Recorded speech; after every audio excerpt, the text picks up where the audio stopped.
करायची सुरुवात। आज माननीय मुख्यमंत्र्यांच्या अध्यक्षतेखाली नको हा माईक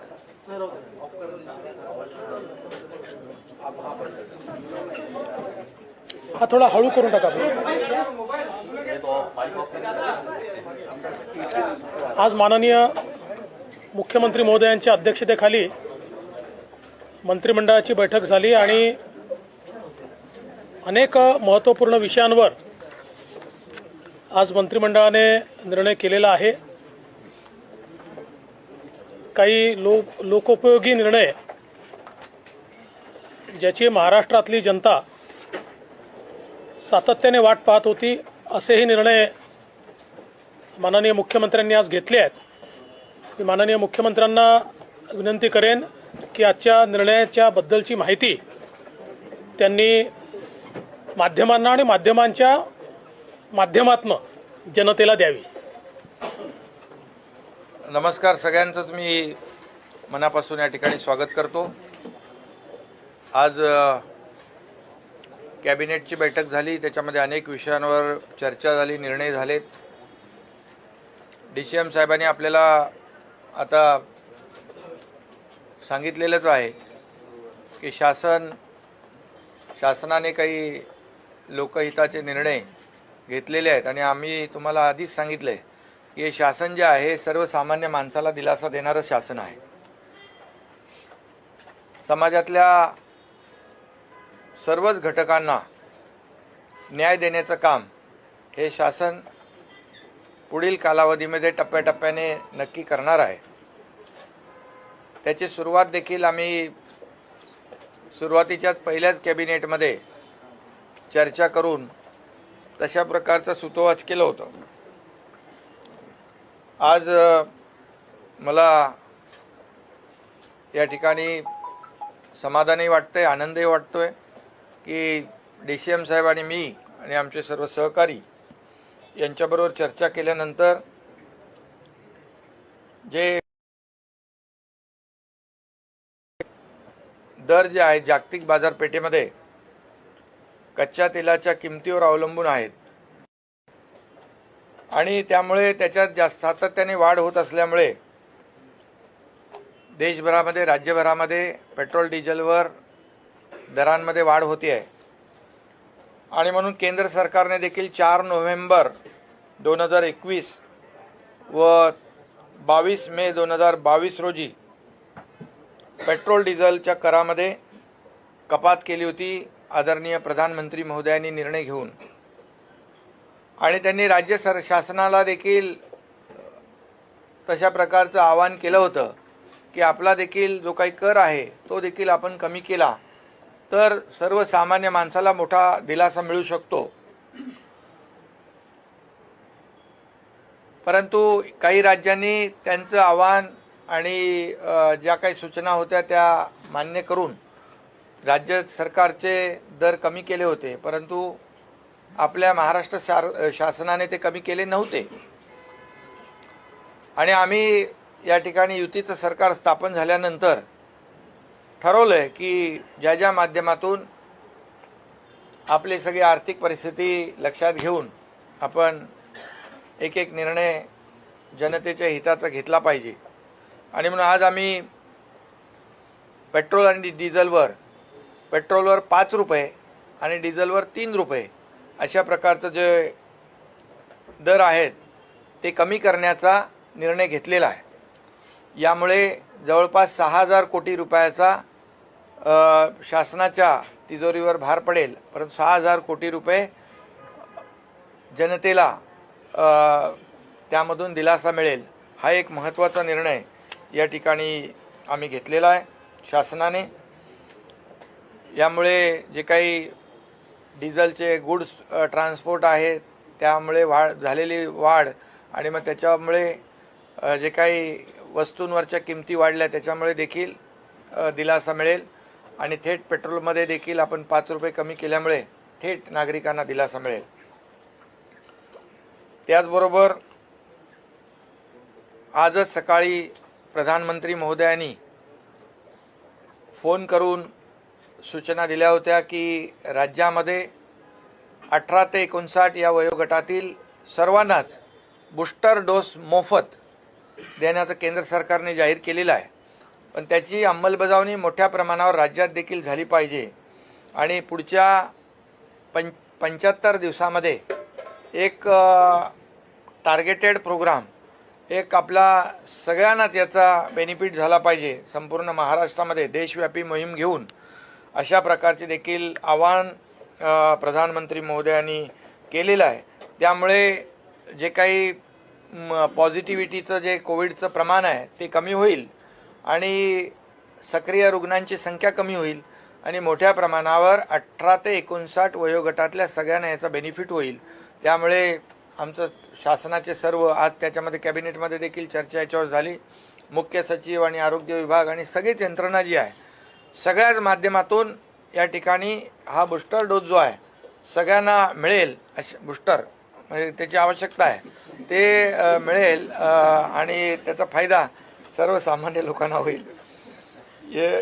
हा देखील एक मोठा प्रोग्राम राज्य सरकार हाती घेईल. त्याचबरोबर केंद्र शासनाच्या स्वच्छ भारत अभियान टप्पा 2 च्या धर्तीवर राज्यात देखील स्वच्छ महाराष्ट्र अभियान टप्पा 2 राबविण्यात येणार आहे नगरविकास विभागाच्या माध्यमातून. त्यामध्ये शाश्वत घनकचरा व्यवस्थापन असेल, वैयक्तिक घरगुती शौचालय असतील, सामुदायिक शौचालय बांधण्याचा कार्यक्रम असेल, हा मोठ्या प्रमाणावर आपण या ठिकाणी राबवण्याचा देखील निर्णय घेतलेला आहे. त्याचबरोबर केंद्र पुरस्कृत अमृत अभियान टप्पा 2 Atal mission for rejuvenation and urban transformation असा जो नगरविकास विभागाच्या माध्यमातून देखील राज्यात आपण राबवतोय. या योजनेतून सर्व शहरांमध्ये केंद्राच्या मार्गदर्शक सूचनेनुसार अमृत अभियान राबविण्यात येईल. यामध्ये मोठ्या प्रमाणावर पाणीपुरवठा योजना आणि मलनिस्सारण योजना जी अतिशय कुठल्याही शहराच्या किंवा राज्याच्या दृष्टीने अतिशय महत्त्वाचा विषय आहे तो, आणि सांडपाण्याचा पुनर्वापर जो आपण STP करतो आणि त्याच्यावर पाण्यावर ट्रीटमेंट करतो, हे ट्रीटेड पाणी जे आहे ते पिण्याचं पाणी त्या ठिकाणी वापरू नये म्हणून आम्ही एक MIDC असेल, सेकंडरी यूज असेल, गार्डनला आपण पाणी वापरतो, इतर जे काय आपण पाणी वापरतो हे पाणी STP मधून जे पाणी ट्रीटेड वॉटर जे आहे ते वापरण्यासाठी त्याचं कंपल्शन देखील करण्याचा निर्णय घेतलेला आहे. त्याचबरोबर जलसाठ्यांचं पुनर्जीवन देखील यामध्ये करायचं आहे. यामध्ये 10,513 कोटी रुपयाचा जवळपास निधी या ठिकाणी त्याची तो मिळेल. त्याचबरोबर खासदार धैर्यशील माने आणि आमदार प्रकाश आंबेडकर आणि इतरही आमच्या लोकप्रतिनिधींनी माझ्याकडे आणि DCM साहेबांकडे विनंती केली होती. जे नियमित कर्ज परतफेड करतात त्यांना जो काही शासनाने निर्णय घेतला आहे 50,000 रुपये इन्सेंटिव्ह देण्याचा, त्यामधून कोल्हापूर, सातारा, सांगली, पश्चिम महाराष्ट्रातले जे पूर परिस्थितीमध्ये ज्यांना शासनाच्या माध्यमातून आपण मदत केली होती 2018-19ला अतिवृष्टीमुळे शेतकऱ्यांचं झालेलं नुकसान भरपाई आपण दिली होती, त्यांना त्यामध्ये वगळण्यात आलं होतं. परंतु असं त्यांना वगळण्यात येऊ नये अशा प्रकारची विनंती केली होती. त्यामुळे त्यामध्ये तो देखील शासनाने निर्णय घेतलेला आहे आणि तो पुढच्या कॅबिनेटमध्ये आम्ही त्याच्यावर शिक्कामोर्तब करतोय. 50,000 रुपये त्यामध्ये आपल्याला शेतकऱ्यांना, लाखो शेतकऱ्यांना फायदा होईल. त्यामध्ये खासदार धैर्यशील माने असतील, खासदार आपले महाडिक असतील, आमदार प्रकाश आंबेडकर असतील, आणखी काही लोक जे आहेत त्यांनी देखील यामध्ये मागणी केली होती. शेवटी शेतकऱ्यांची ही मोठी मागणी आहे, त्यामध्ये तोही निर्णय आम्ही आज घेतलेला आहे. एकंदरीत अशा प्रकारच्या ज्या काही योजना आहेत ज्यांचा थेट लोकांशी संबंध आहे अशा योजना ज्या आहेत, असे निर्णय जे आहेत आम्ही लोकहिताचे आज घेतलेले आहेत. एक फक्त नाही, एक मिनिट. फक्त एक जे CM साहेबांनी या ठिकाणी सांगितलं अमृत, तर अमृत 1 आणि 2 मधला आता फरक असा आहे की अमृत 1 मध्ये 44 शहरं होती. आता आज जो निर्णय मुख्यमंत्री मोदयांनी घेतला आहे, 400 म्हणजे अगदी नगरपंचायतीपासून तर महानगरपालिकेपर्यंत ज्या 400 अर्बन बॉडीज आहेत त्या सगळ्यांना आता ही केंद्र सरकारची योजना आजपासून लागू झाली आहे. त्यामुळे या सगळ्या शहरांमध्ये पिण्याचं पाणी आणि सांडपाणी या दोन्हीच्या योजना या केंद्र सरकार अनुदान देईल, राज्य सरकार त्याला मॅचिंग ग्रँट देईल आणि ज्या छोट्या संस्था आहेत त्यांना केवळ 10% पैसे स्वतः द्यायचे आहेत, बाकी 90% ग्रँटच्या माध्यमातून त्या ठिकाणचे प्रोजेक्ट पूर्ण केले जाणार आहेत. म्हणजे ते अडलेले फंड्समुळे तर ते आता अडणार नाहीत. छोट्या नगरपालिका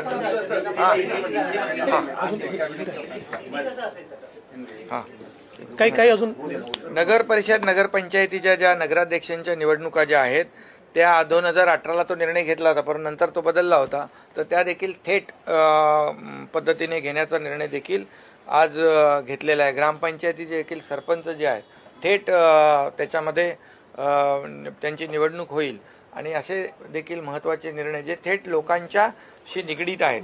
बाजार समितीमध्ये देखील शेतकऱ्यांना थेट मतदानाचा जो अधिकार आहे तो देखील पुन्हा बहाल करण्याचा निर्णय घेतलेला आहे. मध्ये तो 2020ला आपण रद्द केला होता. असे देखील हे निर्णय घेतलेत. आज हमारी सरकार के माध्यम से जो हम लोग ने पहले ही कहा था, हमारे जो शिवसेना भाजपा की सरकार है जो लोगों के हित की बात करेगा, लोगों के हित में निर्णय लेगा, ऐसे निर्णय हम लोग ने लेने शुरू किए हैं. आज सबसे महत्वपूर्ण जो निर्णय है जो केंद्र सरकार ने निर्णय लिया था, प्रधानमंत्री जी ने उनके जो केंद्र सरकार का जो टैक्स है वो कम किया था और राज्यों को भी आह्वान किया था कि आप भी अगर कम करें तो डबल बेनिफिट लोगों को मिल सकता है. लेकिन कई राज्यों ने वो निर्णय लिया था, हमारे महाराष्ट्र सरकार ने नहीं लिया था. लेकिन आज वो निर्णय में हमारे DCM साहब और हमारी चर्चा हुई है, अधिकारियों से चर्चा होने के बाद यहाँ पर पेट्रोल पे 5 लीटर प्रति लीटर 5 रुपया कम करने का निर्णय और डीजल पे 3 रुपया प्रति लीटर कम करने का निर्णय, ये भी महत्वपूर्ण निर्णय आज लिया है. इससे महंगाई कम हो जाएगी, लोगों को राहत मिलेगी. उसके बाद हमारा जो दूसरा निर्णय है अमृत जो मिशन 2 है उसमें भी केंद्र पुरस्कृत अभियान जो है उसमें भी वो भी निर्णय लिया है. दूसरा केंद्र पुरस्कृत अमृत अभियान फेज 2 जो अटल मिशन जो है वो भी, उसमें भी हम लोग ने निर्णय लिया है. कम से कम 10,500 करोड़ रुपए के काम होंगे. जैसे अभी DCM साहब ने कहा है, उसमें जो जितने भी इंक्लूड नहीं थे 400 लोकल बॉडीज, उसका भी इन्वॉल्वमेंट हुआ है और इससे काफ़ी लोगों को फ़ायदा हो जाएगा उसमें. उसके बाद हम लोग ने जो किसानों को जो रेगुलर कर्जा भरते हैं उनको 50,000 रुपये इंसेंटिव देने का निर्णय लिया था. उसमें से जो पूर्व परिस्थिति में जिनको नुकसान भरपाई गवर्नमेंट ने दी थी उनको बाजू में किया था, निकाल दिया था. तो वो भी आज निर्णय हम लोग ने लिया है. उसमें जो वहाँ के खासदार जो है धैर्यशील माने, खासदार महाडिक जो है और प्रकाश आंबेडकर और अन्य कई हमारे जो विधायक है उन्होंने भी रिक्वेस्ट की थी कि उसमें हम लोग उनको भी बाजू में नहीं रखे, उनको भी इंक्लूड किया जाए. तो वो भी हम लोग ने उसमें भी उनको इंक्लूड किया है. उससे बेनिफिट उनको भी मिलेगा, लाखों किसानों को. और प्रधानमंत्री जी ने आज सुबह ही कहा है हमें कि जो 18 से 59 एज के जो लोग हैं उनको बूस्टर डोज मुफ्त में केंद्र सरकार के माध्यम से जो उन्होंने घोषणा की है, अगले 75 दिनों में वो एकदम बड़ा ड्राइव लेकर उनको सभी लोगों को इसका फ़ायदा मिले, ये सूचित उन्होंने किया है. और आज कैबिनेट में भी हमारी चर्चा होगी है DCM साहब और हमारे और अधिकारियों की, सब लोगों को इसका बेनिफिट हो जाए. ये जो पॉजिटिविटी का जो रेट है कम हो जाएगा और कोविड ख़त्म हो जाएगा. इसलिए उसे भी हम लोग बड़े पैमाने पर लोगों तक पहुंचाएंगे.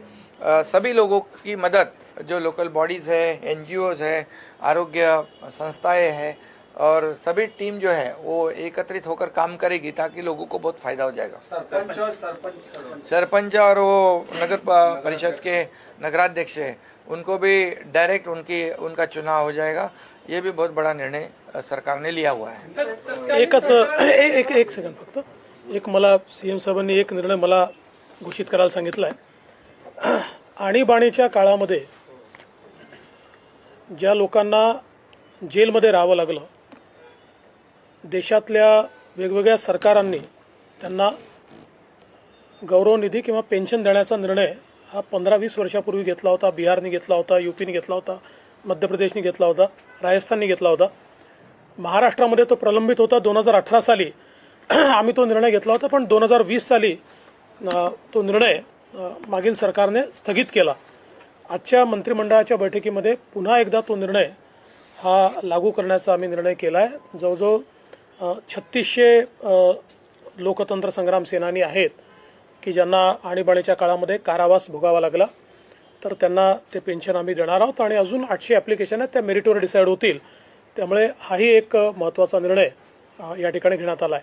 हम सभी जानते हैं कि इमरजेंसी के समय जिन लोगों को कारावास हुआ था, ऐसे लोगों को भिन्न भिन्न राज्यों में पेंशन दी जाती थी। महाराष्ट्र में वो नहीं दी जा रही थी। 2018 में उनको पेंशन देने का महाराष्ट्र ने भी निर्णय लिया था, लेकिन 2020 में उसको स्थगित कर दिया गया था। तो अभी वापस आज हमारी कैबिनेट ने निर्णय किया है कि जो लोकतंत्र संग्राम सेनानी है, जिन्होंने लोकतंत्र को बचाने के लिए उस समय लड़ाई की और जिसमें सत्याग्रह में उनको कारावास हुआ, ऐसे लोगों को फिर एक बार महाराष्ट्र की सरकार उनकी जो पेंशन है वो शुरू करेगी। तत्कालीन सरकारने सांगितलं होतं की जे 6000 कोटींचा जो काही भार तिजोरीवर पडणार आहे त्यामुळे आम्ही निर्णय घेत नाही। कशामध्ये? पेट्रोल डिझेल दरामध्ये त्यावेळेस सरकारने ते थांबवलं होतं। तर आता जो काही विकास निधी आहे 6000 कोटी कमी झाल्यामुळे त्यावर काही फरक पडणार आहे का? त्याबद्दल सरकार हा 6000 कोटी कुठून भरून 6000 कोटी रुपयाचे नियोजन आम्ही करू। कुठल्याही विकास निधीवर त्याचा भार पडणार नाही। विकासाला कुठेही कात्री लागू देणार नाही। शिंदे साहेब, आज नगराध्यक्ष आणि नगरपालिकेचा निर्णय झाला, पण काल मिलिंद देवरांनी तुम्हाला आणि उपमुख्यमंत्र्यांना पत्र पाठवलं होतं, ज्यावर आपण प्रतिक्रिया देखील केली। या संदर्भात आता मुंबईचं वॉटर रचना किंवा आरक्षण याच्या संदर्भात काही विचार आहे का? त्याबाबतीत ही खूप सगळ्यांची मागणी होती। नाही, आता तर ग्रामपंचायत नगरपालिकेचा आम्ही निर्णय घेतलाय आणि मला वाटतं मुंबईच्या बाबतीमध्ये आता तो निर्णय आम्ही काय कुठला घेतलेला नाही। त्याच्यामध्ये माझी आणि सीएम साहेबांची चर्चा झाली। आमच्याही कडे तक्रारी प्राप्त झालेल्या आहेत। आज तो विषय आमच्या अजेंड्यावर नव्हता। आम्ही आता त्या सगळ्या तक्रारींची छाननी करू आणि मग त्याच्या मेरिटच्या आधारावर मुख्यमंत्री त्याचा निर्णय करतील। वॉर्ड रचनेच्या बाबतीमध्ये मोठ्या प्रमाणावर तक्रारी आहेत। एसटीपी प्रोजेक्टच्या संदर्भात आपण खूप मोठे आरोप केले होते आणि आता अटल योजनेमध्ये इतक्या मोठ्या प्रमाणात होत आहे। जे आधीचे एसटीपी प्रोजेक्ट मुंबईचे विशेषतः होते ते वादाच्या भोवऱ्यात होते, ते टेंडर पुढचं वादामध्ये होती। त्या संदर्भामध्ये काही विशेष निर्णय पुढच्या काळात घेतले जातील का? नाही, या संदर्भात स्वतः मुख्यमंत्री त्याच्यावर लक्ष ठेवून आहेत। ती सगळी प्रोसेस आता सुप्रीम कोर्टामध्ये आणि न्यायमूर्ती चंद्रचूड यांच्या बेंच समोर त्यांनी ती पूर्ण प्रक्रिया पेंडिंग ठेवली आहे आणि हे संपूर्ण जी काही ही प्रक्रिया त्याचं मॉनिटरिंग ते करत आहेत। त्यामुळे त्या संदर्भातले जे काही रिपोर्ट्स आहेत ते त्यांच्यासमोर मांडले जातील। मुख्यमंत्र्यांनी आयुक्तांना स्पष्टपणे सांगितलेलं आहे की कुठल्याही परिस्थितीत अतिशय पारदर्शी पद्धतीनं हा सगळा व्यवहार झाला पाहिजे। या ठिकाणी कुठल्याही प्रकारे कोणाच्या दबावाखाली किंवा चढ्या दरानं हे होऊ नये। तर त्या दृष्टीने जो काही त्या संदर्भातला निर्णय आहे तो पहिल्यांदा सर्वोच्च न्यायालयासमोर मांडावा लागेल। त्यांना सांगावं लागेल कुठल्या पद्धतीने आलाय, काय केलंय और मग त्यांच्या मान्यतेनेच पुढची कारवाई होणार है। सरपंच का चुनाव जो डायरेक्ट करने का जो फैसला किया गया है, आपकी सरकार में लिया गया था, उसके बाद दूसरी सरकार बदल दिया था, अभी वापस ले लिया। क्यों ऐसा क्यों उनको लग रहा था और अब सरकार को क्यों लग रहा है जिस तरीके से? देखिए, देश में आप कोई भी राज्य देखिए, सारे राज्यों में जितने बड़े राज्य हैं, सारे राज्यों में सरपंच का चुनाव डायरेक्ट होता है। दूसरा, जो महाराष्ट्र सरपंच परिषद है, इसमें करीब करीब सरपंच और माजी सरपंच 50,000 लोगों ने अधिवेशन लिया। आप सब लोगों ने कवर किया था और वो सब ने मिलकर, और किसी भी पार्टी से बिलोंग करते हो, सारे सरपंचों ने मिलकर एक मुख से उसमें ये कहा था कि भाई ये डायरेक्ट ही चुनाव होना चाहिए। मूलतः ये देखा गया है कि अगर इनडायरेक्ट चुनाव होता है तो चुनकर कोई भी आए, बाद में पैसे का और फालतू चीज़ों का अवलंब करके और जो डिजर्विंग है उसको बाजू रखा जाता है। तो उस दृष्टि से ये जो सरपंच परिषद ने जिस प्रकार से मांग की थी, सरपंच परिषद के लोग माननीय मुख्यमंत्री जी को मिले, मुझे मिले, जनप्रतिनिधियों से मिले, कई जनप्रतिनिधियों ने लेटर्स भी दिए, और उसी को मद्देनजर रखते हुए और देश में जो ट्रेंड है और विशेष रूप से जो 73rd अमेंडमेंट हुई थी, उस 73rd अमेंडमेंट का जो एसेंस था वो ये था कि भाई हम डायरेक्ट इलेक्शन करें। 74th अमेंडमेंट का एसेंस वो था कि हम शहरों में डायरेक्ट इलेक्शन करें। तो उसको देखते हुए ये निर्णय लिया गया है। आपने बात की है कलेक्टर से भी, सभी को निर्देश दिए हैं, बात को लेकर क्या दिशा निर्देश है, आपसे भी दोनों से जानना चाहूंगा कि क्या कदम आप उठा रहे हैं। नहीं, सभी जगह पे सभी जहाँ जहाँ अतिवृष्टि हो रही है वहाँ सभी मैं भी और डीसीएम साहब भी लगातार संपर्क बनाए रखे। मैं भी सब सुबह गढ़चिरौली के कलेक्टर के साथ मेरी बात हुई, वहाँ के चीफ सेक्रेटरी के साथ बात हुई, मैंने उनको वहाँ के मुख्यमंत्री है उनसे भी मैंने संपर्क किया है कि वहाँ के जो मेडिगट्टा है और कालेश्वरम है, एलमपल्ली जो है वहाँ डैम है, वहाँ के जो गेट है, गेट ओपन किए हुए। कलेक्टर की हमारी सूचना थी, हमारे इरिगेशन डिपार्टमेंट की सूचना थी कि आगे के 24 आवर्स या 36 आवर ये गेट बंद नहीं हो, ऐसे भी हम लोगों ने उनको बताया। कोऑर्डिनेशन में काम हो रहा है। बाकी पूरे राज्य में सभी जगह पर हम लोग दोनों भी संपर्क बनाए रखे कि कहीं पर भी किसी भी तरह की दिक्कत ना हो। एनडीआरएफ हो, एयरफोर्स है, क्या एयरलिफ्ट करना है वो भी सूचनाएं दी हुई है। जो फ्लड एरिया जो है उसमें जितने भी लोग रहते हैं उनको सुरक्षित जगह पर शिफ्ट करने का काम किया हुआ है। वहाँ किसी भी तरह की किसी को भी दिक्कत नहीं हो, उनके खाने पानी की व्यवस्था भी जिला प्रशासन को उसकी भी सूचना वो भी सूचित किया है ताकि किसी भी जगह पर जीवित हानि ना हो। इसे पूरी तरह लगा एसडीआरएफ है, एसडीआरएफ भी है, एनडीआरएफ भी है, सभी यंत्रणा काम करेंगे। आणीबाणीच्या काळामध्ये ज्या पद्धतीने आता पण निर्णय घेतलेला आहे की त्यांना पेन्शन द्यावी, मागच्या सरकारने मात्र असं सांगितलं होतं की हे सगळे आरएसएस आहेत त्यामुळे त्यांनी हा निर्णय बंद केला। राजकीय आक्षेपोटी घेतलेला हा निर्णय होता का? आता पहिली गोष्ट तर अशी आहे की आणीबाणीच्या काळात जेलमध्ये गेलेले हे जनसंघाचे लोक जास्त होते, पण सगळ्या पक्षांचे होते, आणि म्हणूनच लालू प्रसाद यादवांचं सरकार बिहारमध्ये असताना त्यांनी निर्णय घेतला त्यांना पेन्शन देण्याचा। मुलायम सिंगांचं सरकार हे ज्यावेळेस यूपीमध्ये होतं तेव्हा त्यांनी घेतलेला निर्णय आहे। त्यामुळे हा कुठल्या एका पक्षाचा विषय नाही आहे। जेव्हा देशाची लोकशाही ही इमर्जन्सी लावून संपवण्यात आली होती त्यावेळेस देशातले सगळ्यांनी विचार सोडून आपापले एकच ध्येय ठेवलं होतं की कुठल्याही परिस्थितीत देशाची लोकशाही पुन्हा बहाल झाली पाहिजे, आणि त्याकरता या लोकांनी सत्याग्रह केला। 2-2 वर्ष लोक जेलमध्ये, माझे स्वतःचे वडील 2 वर्ष जेलमध्ये होते, 1 महिना 2 महिने 3 महिने 6 महिने वर्षानुवर्ष लोक जेलमध्ये होते, आणि त्यानंतर ती लोकशाही पुन्हा आली, ज्या लोकशाहीचा आज आपण सगळे अतिशय गौरव करतो।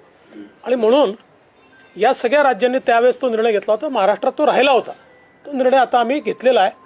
आता मध्यंतरीच्या काळात कुठल्या कारणाने कदाचित त्या सरकारमध्ये काँग्रेस असल्यामुळे त्यांच्या दबावाखाली, कारण जिथे काँग्रेस आहे तिथे त्यांनी हे निर्णय घेतले नाहीत, किंवा मध्य प्रदेशचा घेतलेला निर्णय काँग्रेसने बदलवला होता तो पुन्हा नंतर सरकारने घेतला।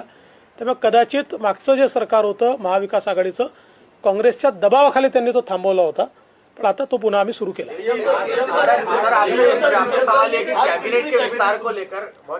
देखिए ये मेरी प्रेस कॉन्फ्रेंस सीएम साहब के, तो सीएम साहब से पूछिए। जल्दी करेंगे, जल्दी करेंगे, जल्दी करेंगे, जल्दी करेंगे, जल्दी हो जाए, लवकरच होईल। नाही, महाविकास आघाडीमध्ये 1.5 महिने 5 मंत्री होते, पण आम्ही तसं करणार नाही, आम्ही तसं करणार नाही।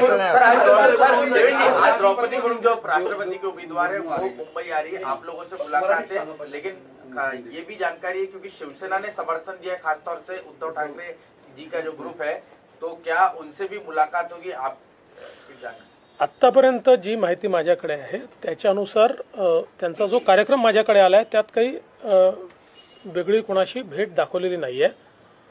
त्यामुळे पण त्यांचा शेवटी निर्णय उमेदवार आणि त्यांचे जे काही प्रचार प्रमुख आहेत ते करतात। पण आत्ता तरी जो कार्यक्रम आलेला आहे त्याच्यामध्ये अशी कुठली भेट नाही आहे. नाही, आणि याच्यामध्ये एक आदिवासी समाजाची महिला भगिनी आहे, त्यामुळे सगळ्यांनीच त्यांना सहकार्य करण्याचा निर्णय घेतलेला आहे. आमचे 50 लोकांनी घेतला आहे, खासदारांनी सगळ्यांनी घेतला, त्यामुळे ज्यांनी ज्यांनी निर्णय घेतला त्याचं स्वागतच केलं, सगळ्यांचं स्वागतच केलं. हाँ बोले नहीं, ये जो आदिवासी समाज की हमारी महिला भगिनी है उसके लिए उनको कैंडिडेट बनाया है, इसलिए प्रधानमंत्री जी को धन्यवाद सभी लोगों ने दिया हुआ है, क्योंकि आदिवासी समाज को मेन स्ट्रीम में लाने की कोशिश राज्य भी कर रहा है और केंद्र भी कर रहा है. और ऐसे आदिवासी समाज को सर्वोच्च पद जो देश का है, राष्ट्रपति पद, ये अगर मिलता है तो समाज को भी बहुत गौरव है, समाज का और देश का भी गौरव है. इसलिए सभी लोगों ने उसको शुरुआत कर दिया, हम लोगों ने, बाकी सब लोग फिर आज और सभी लोगों का स्वागत किया है.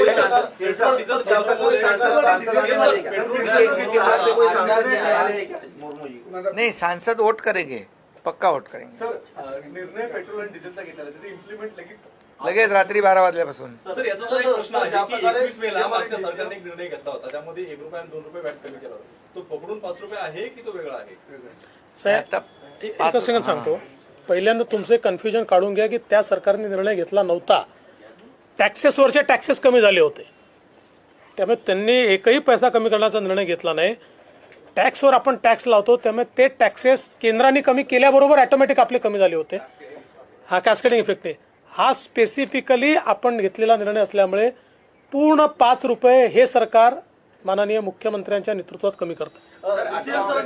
मतदान होणार आहे, त्यामध्ये काही फेरबदल आता होतील, कारण 4 नगरपंचायतच्या निवडणुका त्यामध्ये आहे. व्हावे तसे अपेक्षा आहे. ग्राउंड लेवलवरती जाऊन त्या ठिकाणी अनेक पाहणी करतायत, जिल्हाधिकारी आदेश देत आहेत, सरकार ऍक्शन मोड मध्ये आल्याचं पाहायला मिळतंय. अनेक महाविकास आघाडीपेक्षा तुम्ही महत्वपूर्ण असे निर्णय घेताय. तुम्ही ज्या प्रकारे म्हणलात की महाविकास आघाडीने दीड महिने विस्तार केला नाही, त्यांचाही तुम्ही रेकॉर्ड बोलणार आहात की का त्यापूर्वी करणार आहात? अरे असं काय नाही, लवकरच होईल. लवकर होईल. रिपोर्ट दिलेला आहे.